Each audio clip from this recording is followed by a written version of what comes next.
राजकीय inter college Jakhnidhar Tehri Garhwal Uttarakhand के e learning कार्यक्रम में मैं सुशील डोभाल प्रवक्ता अर्थशास्त्र आपका स्वागत करता हूं। ई लर्निंग कार्यक्रम के अंतर्गत आज हम कक्षा 12 अर्थशास्त्र विषय में आर्थिक क्रिया शीर्षक पर इस वीडियो स्लाइड के माध्यम से अध्ययन करेंगे। आर्थिक क्रियाएं यानी इकोनॉमिक एक्टिविटी। आर्थिक क्रिया का अर्थ उस क्रिया को आर्थिक क्रिया कहते हैं जिसका संबंध मानवीय आवश्यकताओं को संतुष्ट करने के लिए सीमित साधनों के उपयोग से होता है। यह आवश्यक नहीं कि आर्थिक क्रिया सदैव आय का सृजन करे। आर्थिक क्रिया से आय का सृजन हो भी सकता है और नहीं भी। उदाहरण, उपभोग एक आर्थिक क्रिया है किंतु वस्तु के उपभोग से आय का सृजन नहीं होता है। आर्थिक क्रियाओं के प्रकार। आर्थिक क्रियाओं के प्रकार को समझने के लिए स्क्रीन पर दिए गए इस चित्र को थोड़ा समझना होगा। आर्थिक क्रिया को 4 मुख्य भागों में बांटा गया है। यह है उपभोग, उत्पादन, विनिमय और निवेश। इनमें से तीसरे भाग यानी विनिमय को फिर 2 उपभागों में बांटा गया है, जो है वस्तु कीमत निर्धारण तथा साधन कीमत निर्धारण। इस प्रकार हम देखेंगे कि आर्थिक क्रियाओं के मुख्य प्रकार 4 हैं। नंबर 1 उपभोग, नंबर 2 उत्पादन, नंबर 3 विनिमय और नंबर 4 निवेश। इस प्रकार उत्पादन के कुछ एजेंट होते हैं जिनको हम उत्पादन के साधन भी कह सकते हैं। ये मुख्य रूप से यहाँ पर दिए गए हैं। भूमि, पूंजी, श्रम, संगठन और उद्यम, ये सभी उत्पत्ति के साधन हैं या इनको आप उत्पादन के एजेंट भी कह सकते हैं। आर्थिक क्रियाओं के प्रकार को जरा विस्तार में समझेंगे। उपभोग, यह वह आर्थिक क्रिया है जिसमें व्यक्तिगत तथा सामूहिक आवश्यकताओं की संतुष्टि के लिए वस्तुओं और सेवाओं की उपयोगिता का उपयोग किया जाता है। भोजन करना, कपड़े पहनना आदि उपभोग के उदाहरण हैं। नंबर 2 है उत्पादन। उत्पादन का संबंध वस्तुओं और सेवाओं की उपयोगिता अथवा मूल्य वृद्धि करने से है।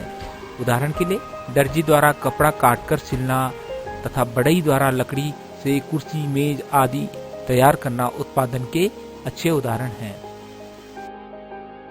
आर्थिक क्रियाओं का अगला प्रकार है विनिमय।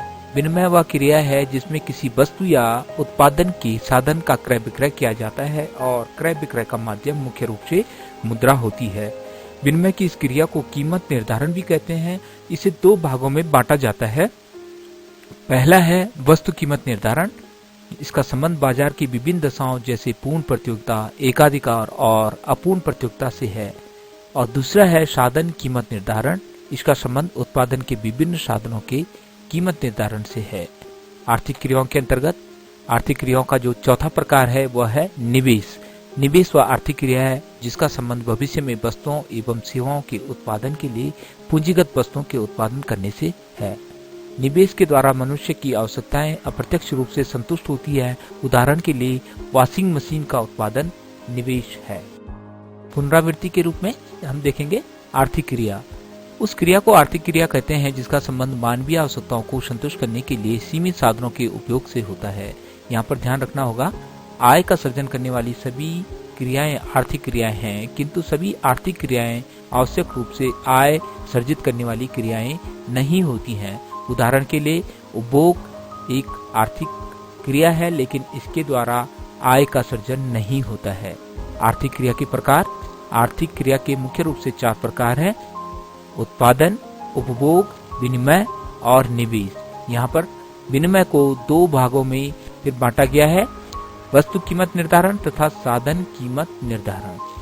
और इस प्रकार उत्पादन के एजेंट हम देखेंगे। उत्पादन के 5 एजेंट होते हैं। इनको हम उत्पत्ति के साधन भी कह सकते हैं: भूमि, पूंजी, श्रम, संगठन और उद्यमिता। तो आज का अध्ययन यहीं पर समाप्त करना होगा।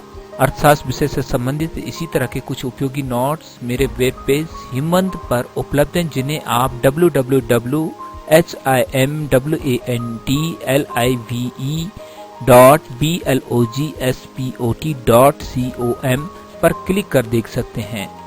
धन्यवाद।